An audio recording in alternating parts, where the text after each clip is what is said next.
আজকে দুপুরে ডিম ঢ্যাঁড়স আর কাঁকরোল ভাজা। আসসালামু আলাইকুম প্রিয় বন্ধুরা, সবাই কেমন আছেন? আলহামদুলিল্লাহ আমরা ভালোই আছি। এই তো সকালের নাস্তাতে আমি আজকে নারকেল আর চিনি দিয়ে একটু মুড়ি খেয়েছি, খেয়ে তারপরে দুপুরে রান্না করতে চলে আসলাম।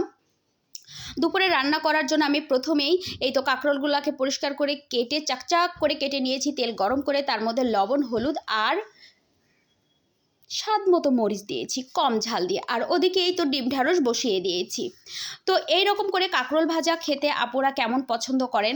কাঁকরোল ভাজি কিন্তু আরেকটা লম্বা লম্বা করেও করা যায়। তো এই ভাজিটা আমার ছেলে মেয়ে বেশ পছন্দ করে। ভাজিটা অনেক সুন্দর নরম হয়, এমনি এমনি খাওয়া যায়, আবার ভাত পোলাও যেটা দিয়েই খান না কেন খুব ভালো লাগে।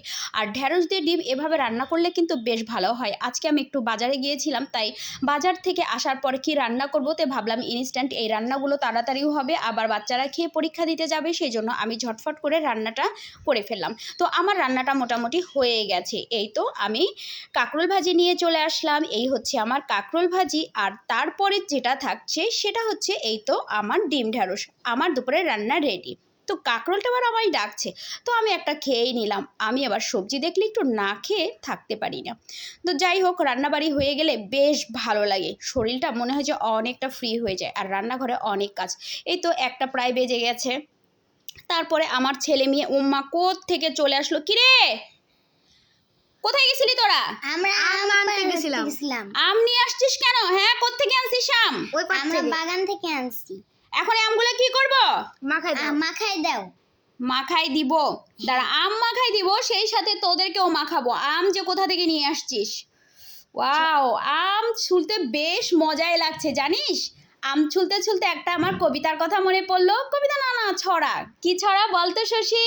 ঝড় এলো ঝড়, আম পর কাঁচা আম, ডাসা আম, টক টক মিষ্টি, এই যা এলো বুঝি বৃষ্টি।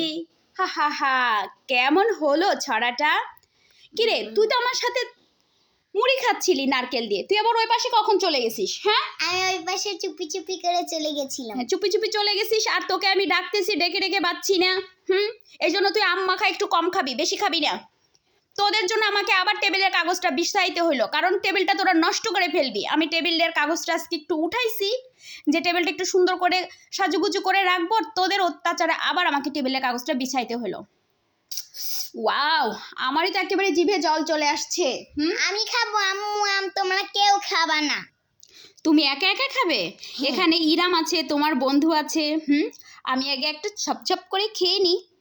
ওয়াও, কি মজা। উফ, তো তোমরা সবাই আম খেতে থাকো, আমরা সবাই সবার কাছে আল্লাহ হাফেজ।